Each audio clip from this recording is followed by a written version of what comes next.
I am personally humbled, privileged, and even more excited to sit with a man whose name is etched in the history of this country, both governance and economically.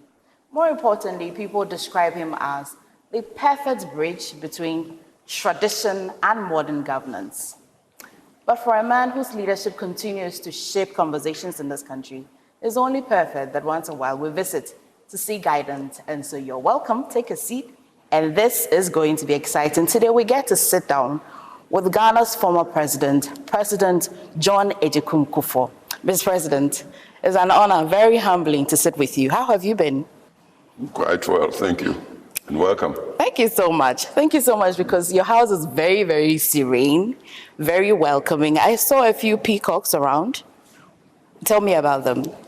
Well, they've been part of the house for at least past 6 years. But they are not the only, if you like, birds around. We've got some very special chickens, which have feathers even on their legs, that quite huge and very entertaining. They are all over the place. We've also got some deer.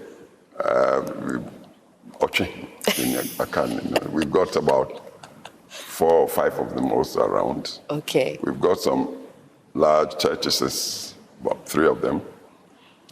We've got some akrante.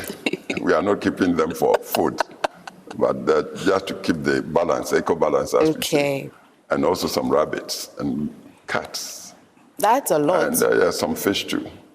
We've got a small fish pond at the back. Well, I mean, what does it do for you personally? You use the word serene. Yeah. Just to keep the eco-balance for me.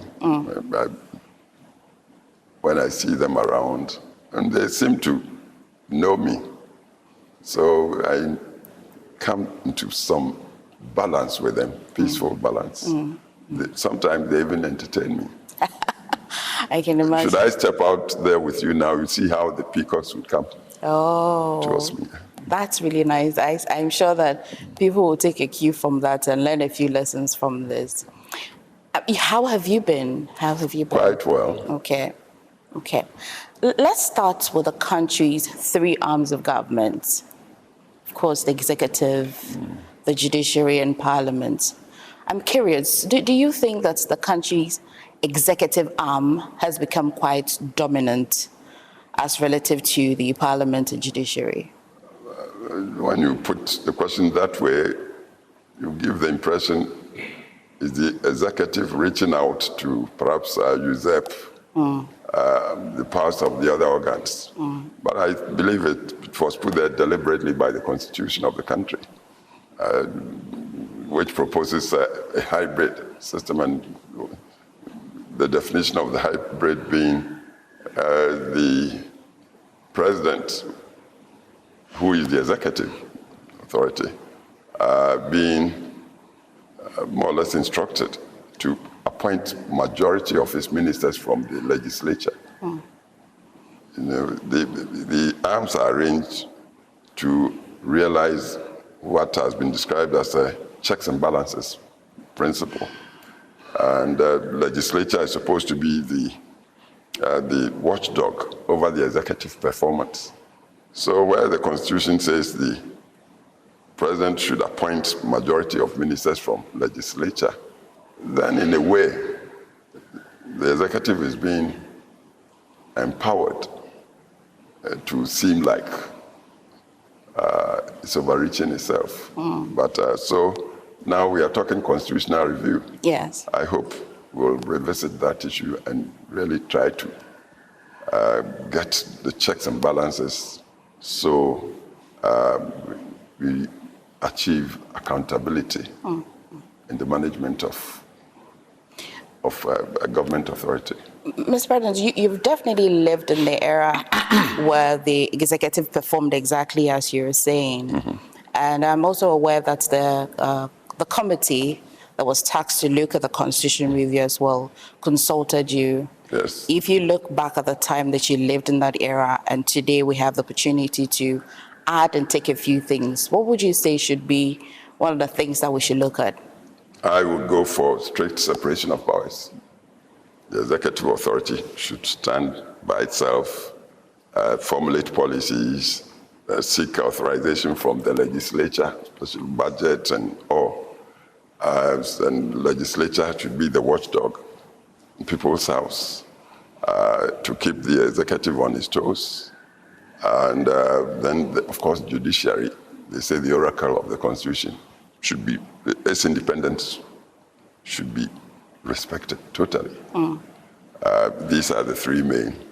But these days, we also recognize the fourth estate, as it's been called, the media, which in a way increases the voice of the people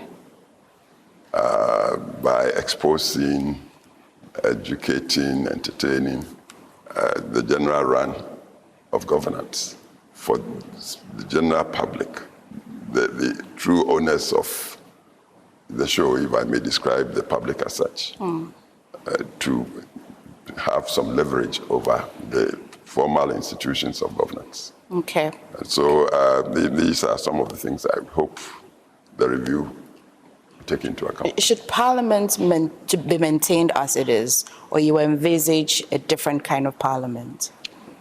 In what sense? In the three arms of government, as we've seen, the executive, I've seen the judiciary, the legislature, they make laws, and as you know, the executive would appoint ministers as well from the parliament. That system as well, is it something that you think is potent enough? Well, I've said I want strict separation, meaning legislature should be the people's representatives should be there to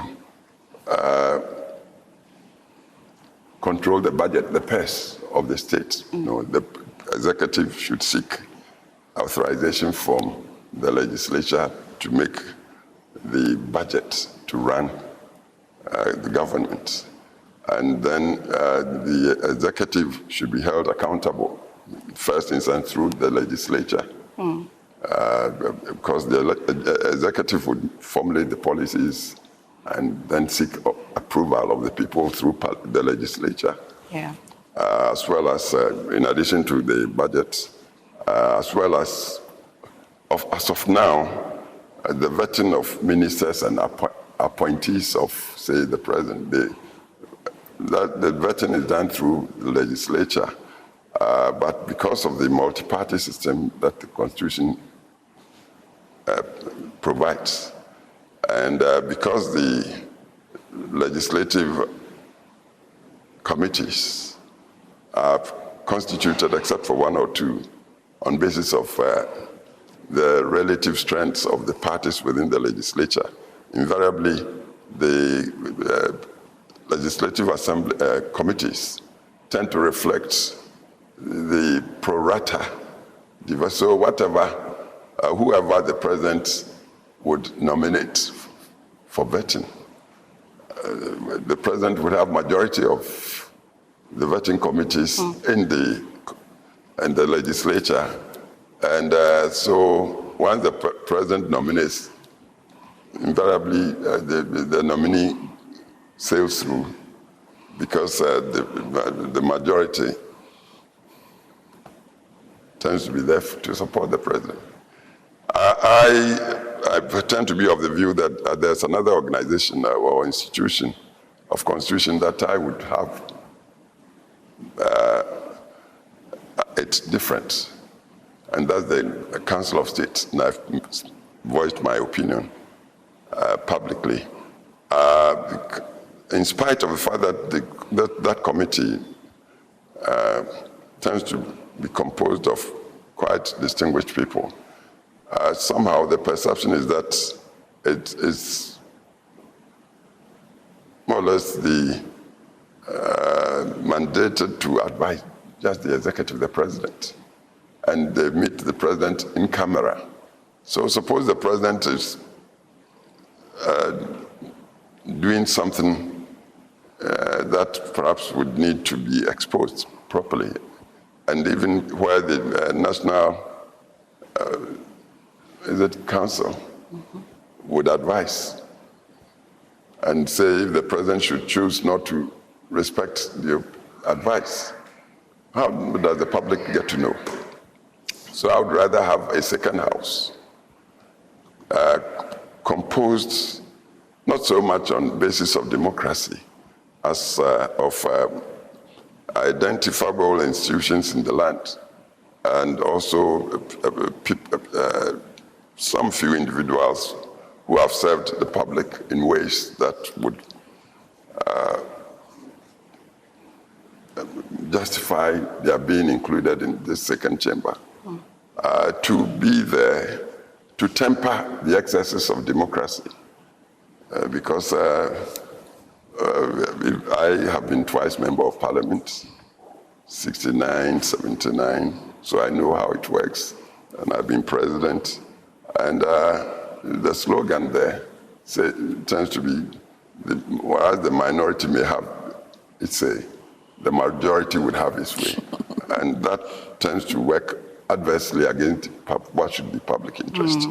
So I would rather have a second house as composed as I'm trying to advocate by, say, the institutions like, say, traditional authorities, the House of Chiefs, and the religious bodies, the trade union, the academia and professions, and then the individuals who have served the public in positions like, say, former Chief Justice, former Inspector General of Police, former Chief of Defense Staff of the military, people who have attained all these things and have served with distinction and retired. A few of them, and such a house composed of, say, not more than, say, 50 to 60. Okay. To be there to do the vetting of people who must fill public positions, but who must attain their positions by merits. When they sail through their vetting in such a body, publicly, then such a second house should operate openly. Right. I think we will get far better quality than perhaps we are getting so far. And then to the advice, the House would also debate on all public issues. Their purpose, the House's purpose is not to defeat democracy, no. The House of Democracy is the legislature. But then to, as I said, to temper the excesses of democracy, this House, that would be a house of, if I may use the word cautiously with inverted commas, should be the house of wisdom and experience, and a house of objectivity, because they wouldn't be partisan. They would debate on issues that they would come for discussions, say before the legislature. They would advise through their deliberations the executive, the president, without they are doing the advice in camera. So the people would learn from the advice. The general public and even the judiciary, I believe, may come to be advised from the operations of such a house. When you suggest such a constitutional creature, people tend to think, oh, the cost of it, they would be given four-wheel drives. And no. You want quality, you must try to pay for it. And the service such a house would render for the betterment of governance in the country. I tell you, it's not something you can buy.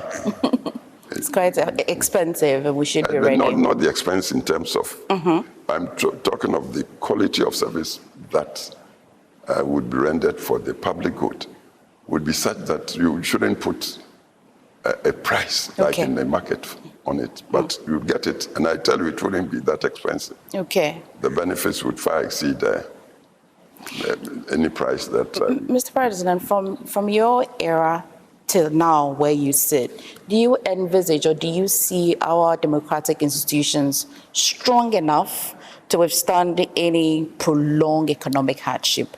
And I ask this because of geopolitics in the background. Well, I shouldn't be tempted in that direction, that democracy can stand by itself regardless of the adverse impacts from, say, bad economy and also forces from outside. No, I shouldn't do that.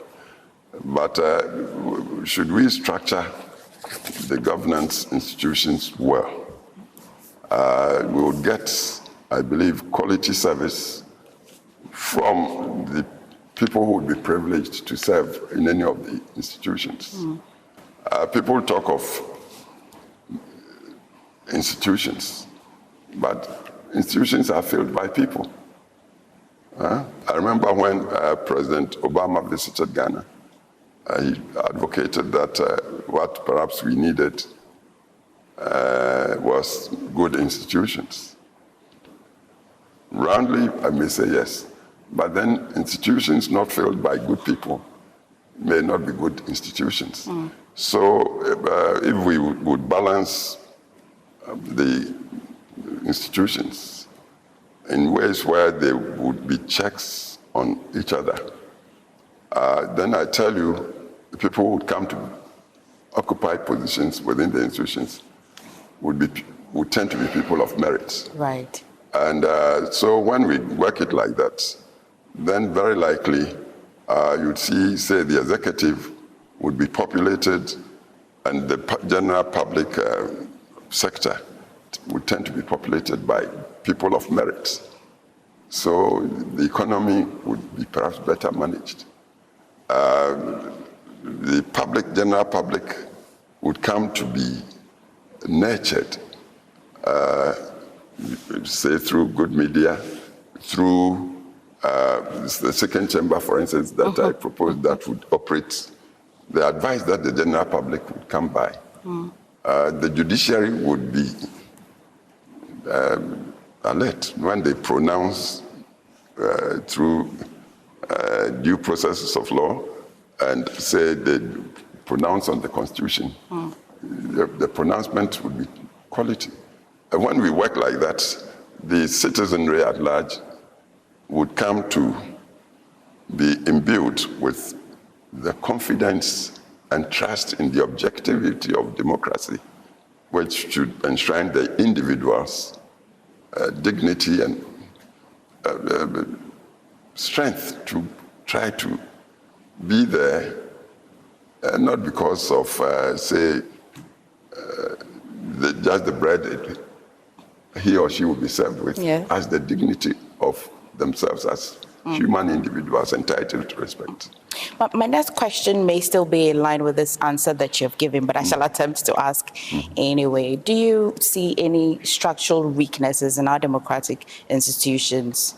If there isn't, how we can fill those gaps? If we are not seeing any defects, would we be engaged in this conversation? Absolutely not. So but we are all in the process of evolution.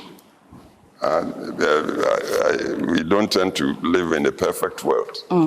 And for as long as there's hardly perfection, we should always try to at least, if you like, tinker with the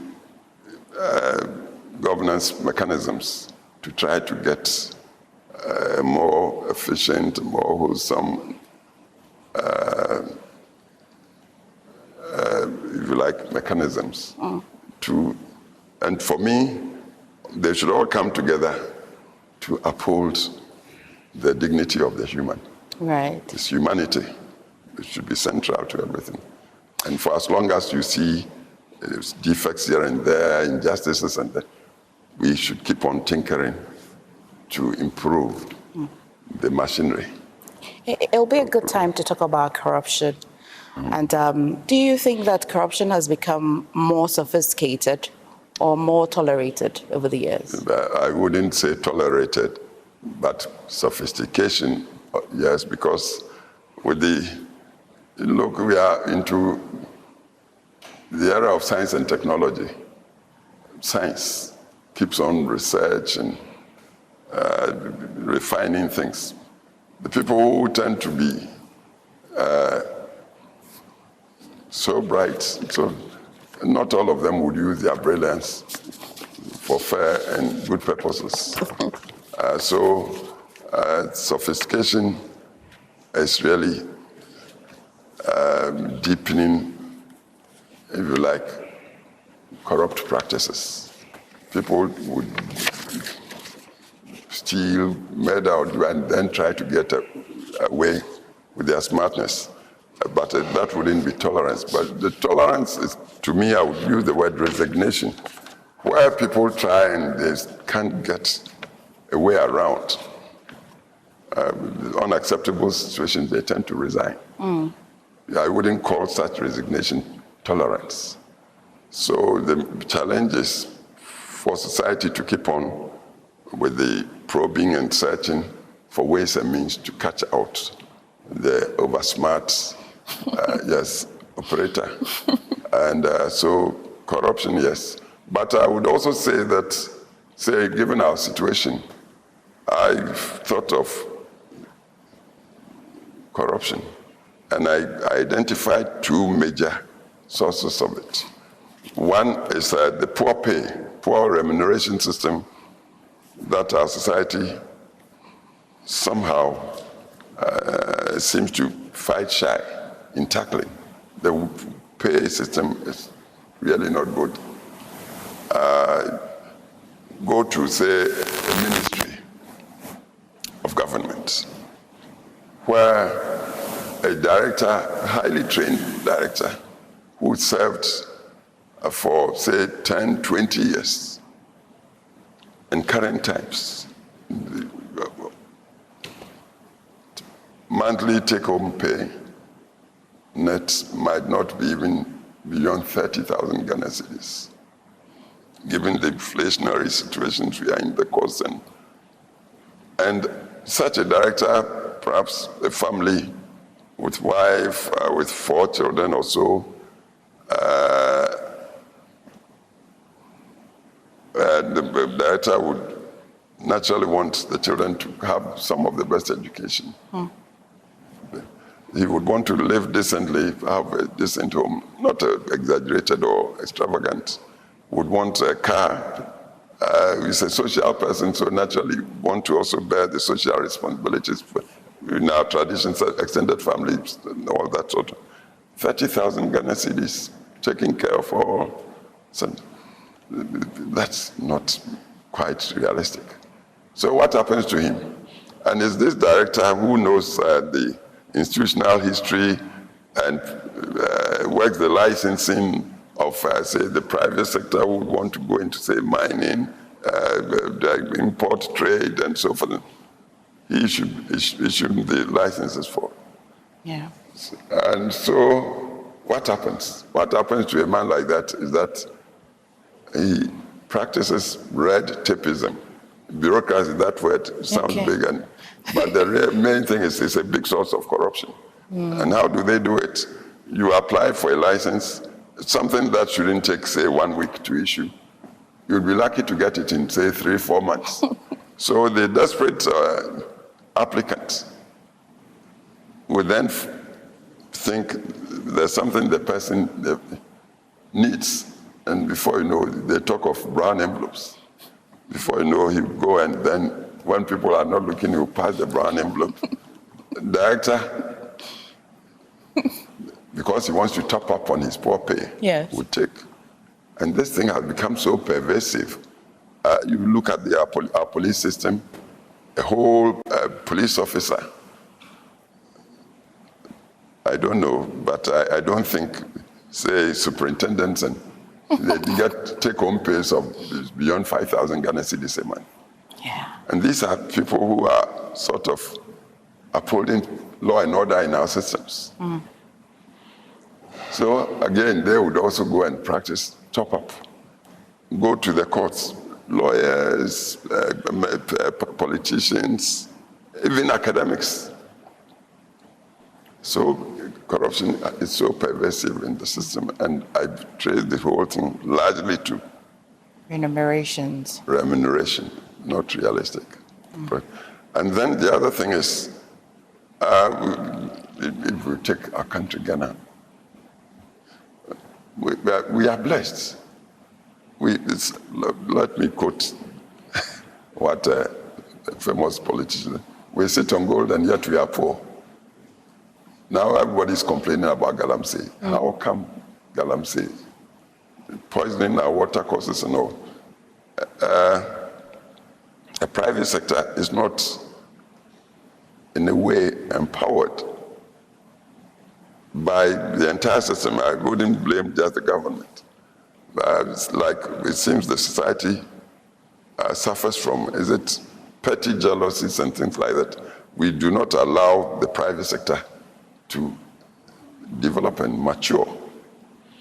So anybody who can create it, who will take the risk, and they say, get something done, they want licenses. It takes donkey ages before they get the licenses. It seems the system would prefer some foreigner, some Lebanese or Indian business person coming to take to a Ghanaian counterpart getting it. Because Ghanaian counterpart getting it perhaps becomes suspect. Say, perhaps people in politics might think this guy, he gets so much money that he might threaten the politics of the land. Yeah.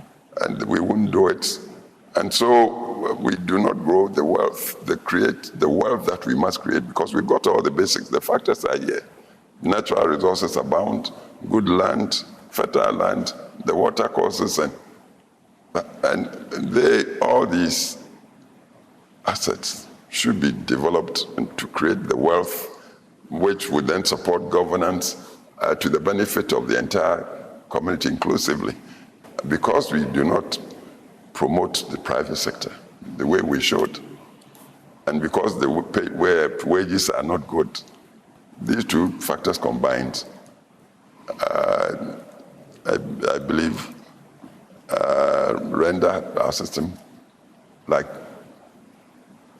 corrupt, pervasively corrupt. And so we should rethink.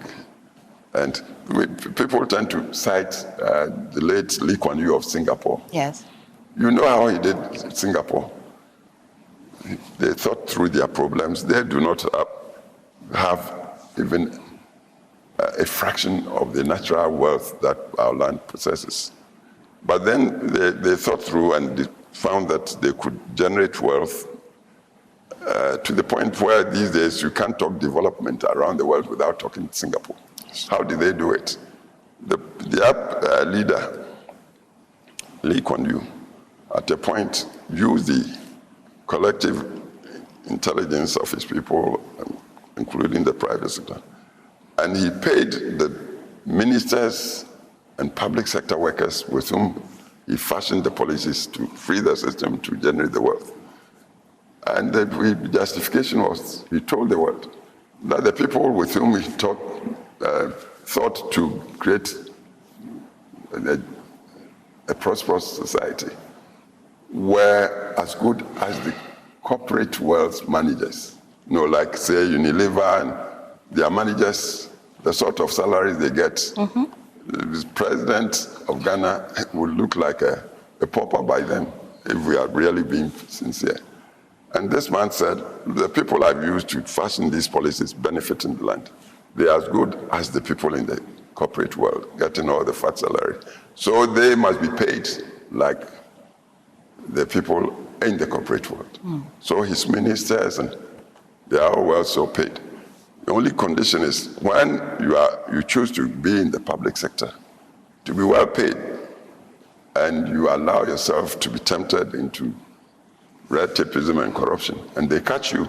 Yeah. And it's some of the worst punishments that would be visited on you. Yeah. I think it makes sense to me, and that's an aspect. It brings me to the question of how we can maybe cure or fix the gap that exists between political promises and real deliverables. It seems to me all that you have said, if we start and even end at where you have just ended, we may be able to fix that problem. But I'm curious to still hear from you. Well, you know, all over the world, politics, really the object of politics is to seek power to govern. And when people are seeking power, and you see, power is locked in all of us as individuals. And that's talking humanity again. We are all sort of endowed by nature with some power. And in civilized society, governance should be pursued through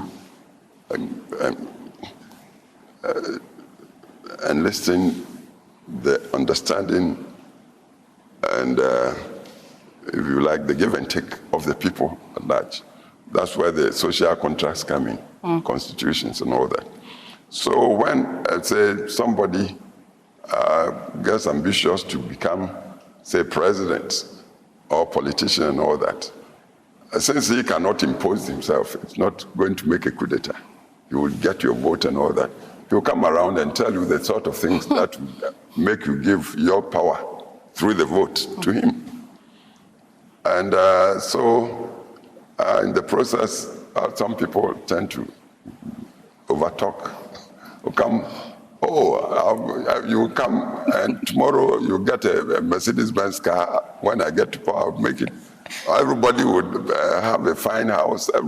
They would do that sort of talk. And it tends to be competitive among ambitious people rivaling for positions. It should be for the people, the electorate, people who would vote, to be also smart enough to tell between the guy that is making vain promises just so as to take their votes. From those who would come, you check their backgrounds. This guy that is promising to make everybody believe like a king, what is his background? What has he done ever in his life for him to come and promise the good life to me? Is he able to do it? We should. That's the function of the people, the citizenry, to try to tell the promises in politics, that some that would be realistic and others that might not wash at all. Some may be sincere in what they may be promising, but when they get the votes, they come to the reality that, after all, the sort of things he thought were, say, in the exchequer, they were not there. So, what to do? They would find that perhaps it would be for them to begin to come and harness and put together the factors that would generate the wealth with which to provide, say, the infrastructure, the social interventions, and so forth and so on, for the people to. The main thing is they get there and then they are not able to even admit to their shortcomings, which led to their making their promises. And so the situations like that tend to give the politics a very bad image. So these days, the politician will talk and others will look at him and say, this is eyewash. It's a lie. Politicians are crooks. It's self-service that's making them promise. So it's like the nature of politics, but it's not exclusive to Ghana. All over the world, politicians tend to be known to be people of promise-making. But whether we like it or not, politics is like a necessary evil. It's the main agency through which society, in an enlightened way, would make their governments and so forth and so on. But as I say, the challenge should be on the people at large to try to tell between which is real and which can be possible. Which is possible. That we must be hard in it. Mr. President, what would you say about political financing? Does it play a role in the answer that you have just given? They're talking corruption and all that. It's true. It's like, take Ghana. You want your party to become the government, to provide the government, you'd have to canvass the entire country from the coast to the northernmost part, from east to west. And the costs of putting together the teams to go and relate with the people, to convince the people to give, is very high. It tends to be expensive. Our Constitution, in its wisdom, provides for multi-party democracy. if that's the best government the country can have, then it enjoins the society to cater, to provide the resources to get that type of government.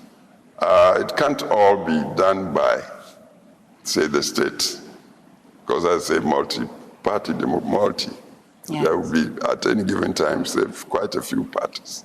So the society should set the conditions by which the parties will become qualified for some support from the state.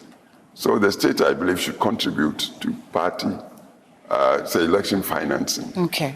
But then the parties themselves, too, since they must be driven by the principles they believe in, to canvass and get the support of the people, to also find legitimate means to raise the resources, which the state can then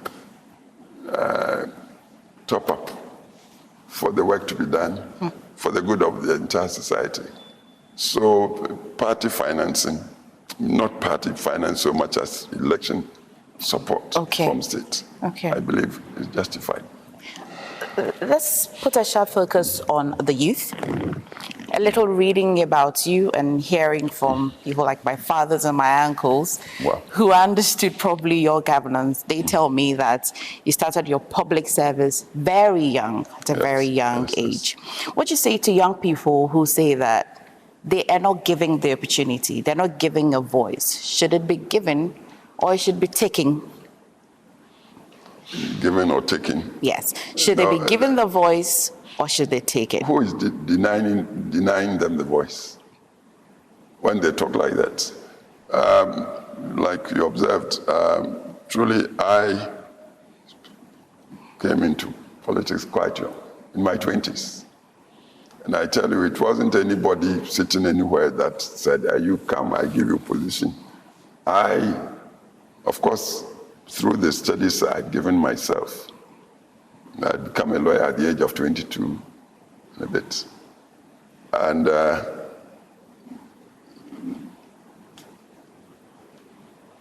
I had decided even then that I wanted to be in politics. So when the situation allowed for party formations, around 68, 69, when I was turning 30, I struck out. I became a founding member of a party. And then I sought a constituency,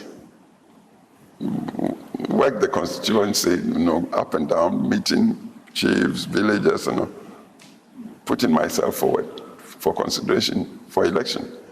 I had challenge. There were other parties that rivaled. At the end of the day, the people voted for me to become member of parliament at the age of 30. And the then government, the leader of government, forming government, invited me to become the deputy foreign minister of Ghana at the age of 30. The point I want to make is the youth that would want to be part of this thing, governance, should be prepared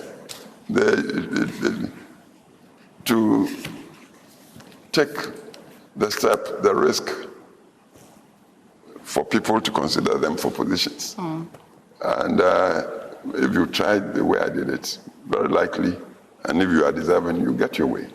But if you haven't done it and you stay back, no matter what you think of yourself as perhaps deserving and that sort of thing. And as I said, the power is in the individuals of society. It's for them to give. If they do not see you as deserving of their ballot, they won't give it to you. So the youth should be minded. 20 and upwards, I believe it's mature enough for people to come out to let society know what they want to do for society. And they would get the consideration. Okay. The Constitutional Review Committee, I see they put a suggestion forward that even presidency, the age for presidency should be brought as low as 30. Yes. 30 years old. I'm not saying I'm agreeing with them though, but at least there are people thinking that even at age 30, some people could put themselves forward for consideration as president of the land. Meaning such 30-year-olds would have prepared themselves for the people to get to know them. So at the end of the day, they would have to be voted for. They wouldn't come in from, say, some barracks to impose themselves. The people would have to go to the ballot at the polling station to vote for them. For a young person, I mean, we're lucky that for you, you were a lawyer at a very young age. Yeah. Not many are able to achieve a particular professional age at that time. Learning from you, when a person is promising, I must investigate, I must look whether they have achieved something in their life. For a young person, what should I look out for in deciding whether they should be considered? Well, you must belong in the society. If you are a true social person, you would know what the people would want to support. Yeah. There's no surprise element there. You grew up in the society, got educated in there, you have classmates and family and extended systems. And then if, say, you're coming from a rural part, well, the villages around, they should get to know of you and see, we want to send somebody to parliament. This youngster now coming around talking. Suppose we let him go, he would render good service for us. That's what the aspirant should look out for, that society knows him or her, and that when they offer themselves for consideration, society would support them. Every time there's election, whether general, whether political parties, you have been very consistent with one word: unity. Unity. Yes. Unity. I come back to you again. Why are you so big on unity when it comes to? Because the Constitution of Ghana says sovereignty resides in the people. And if it's democracy, it's numbers. If you are, say, a party, if the party is not united, how can it command the numbers it would need to get approval of society? So that one is important. And to get the unity, the consensus of people, would mean there should be, you must be trustworthy. People should trust you. And so when you want a force to convince, for you to be entrusted with the collective power, and you are not united, you are beaten about the bush. And so when we ask for unity, we are basically asking for mutual trust. We must trust ourselves on principles. We have to say, my party talks of democracy, meaning power for and by the people, rule of law, nobody's above the law. You may be king or president, or if you fall foul of the socially agreed principles, the laws, you've fallen short. We respect private because we are all differently talented, and realistically and in a refined way, we should allow people to aspire to realize their talents. Society legitimately should be framed in such a way that there would be the requisite incentives, legitimate incentives, for people who can realize. There's an adage in our culture: it takes one man to kill the elephant for the masses to eat. It's not everybody that can kill the elephant. So when you are lucky to see the guy that can kill the elephant that we want to eat, we arrange things in such a way so he kills and everybody would have their fair share. So unity, the trust, which underpins the give and take that society must have to. So talking about the elephants, let's take a trip, a little nostalgia. Tell me about the symbol elephant that the NPP party decided on. Guess what? Since I was a child, I always thought that it was because of your stature. That is why. Am I that big? You are so huge. Well, it's not me, but the party decided on the elephant. The NPP formed, I think, 91, 92. Okay. And I remember we met in the house of a colleague he passed on around cantonments. And when we had agreed on the principles, and then we wanted the branding, the outward signs, like flag, like totem, and a colleague he passed on, a medical doctor, came out, the elephant. And people said, why the elephant? Others were suggesting the eagle, flying high, strong, and said the elephant because it's said to be very wise animal and not ordinarily violent, but strong in the sense that you just can't push it about or walk over it. And that when you follow it, it gives you cover, that sort of thing. So he convinced us. And so we decided to use the word, that animal as our totem animal. Right. Mr. President, at what point in your political career or life did you think you'd be president? Well, once you get into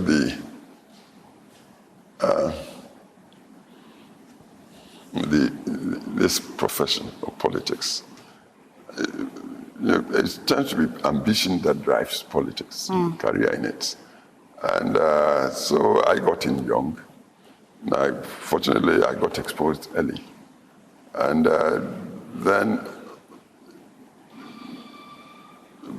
being exposed to governance systems, being exposed to, if you like, geopolitics, seeing how other countries are run, and the sort of people who, in time, you also get imbued with the belief that given the chance, you can do it, and may be able to do it even better than others who've had the opportunity. So, as I said, member of parliament at age 30, deputy foreign minister, traveling internationally, United Nations, Organization of African Unity, non-aligned movement, then the bilateral relations and all, meeting people that you used to only see in papers or television. Yes. And you get, oh, they are doing it. Their backgrounds, and I too could do it. So it came organically, if you like. Okay. Okay. And then the day came, you won, you became president. Do you recall the day you took the oath and how you were feeling? Well, naturally, when it's huge crowds of our nation, including chiefs, people, men and women, and then foreign dignitaries, and the whole world seemed to be focusing. And then the Chief Justice comes out, gives you the Bible or Quran or whatever, and then the state saw them. So it was like a magical situation, naturally, because it's not something that happens ordinarily. Yes. So yes. that was. You still remember, you have images of it? Oh, well, how can you forget that experience? Then you went on to be president. Yes. What was your darkest moment as a president? I don't want to talk about that because that involves regicide. Some king got assassinated. It was my second year of president. And that was a man who was a virtual friend of mine way before I became president. Anytime I went to his kingdom and visited, the way he received me, and he pampered me. And then this thing happened just in my second year. And there were forces sort of aligned to make it seem it was my government was implicated. I just couldn't take it. And it gave me restless and sleepless times. So that was the darkest. I think it was 2002. But after, there were some happy days for you. You have a very memorable day, apart from the day you were sworn in. That one is many. We had memorable days. Time we sailed through the HIPIC initiative we had to take from the first year. Okay. Because we came to see HIPIC. Ghana was overladen with indebtedness. We're described as insolvent internationally. and partners were not willing to consider Ghana for anything. So we had to take that bitter pill. But with hard work and discipline, governance, within 2-3 years, we sailed through, and Ghana was forgiven debts. I think initially, debts of about $4 billion were written off. Wow. And the whole international community acknowledged that there was something good happening in this country. Really. That must be nice. That was one of them. Do you miss being president? I wouldn't say no, but I wouldn't say yes either. I've lived through it, okay. And I'm thankful that it happened because it gave me working through the 2 terms that the Constitution allowed. And I would say successfully. I thought it had contributed to make me feel fulfilled in life. So that's it. I am actually very fulfilled. I've had a great conversation with you, Mr. President. Oh, it's been a great visit. The year is still young, and so I'll let you wish the Ghanaian people well if you have any final words to share. Well, it's not just the year. We are in, is it March? Yes, March. And you've forgotten 6th March was the independence. So true. So we are just a few days to the anniversary of our independence. So naturally I say, happy anniversary to all Ghanaians. There's still a lot of work for us to do to move ahead. Ghana is a land of promise. And nature, I believe, means very well for us. And we must all pull together to realize the prosperity and happiness that nature, I believe, wants for us as a nation. So I wish you all a happy anniversary and fellow feeling for all Ghanaians, good inclusive governance for all of us, accountable governance, responsible citizenship. I believe the future is bright. Thank you so much, Mr. President, for sitting with us. Thank you as well for watching.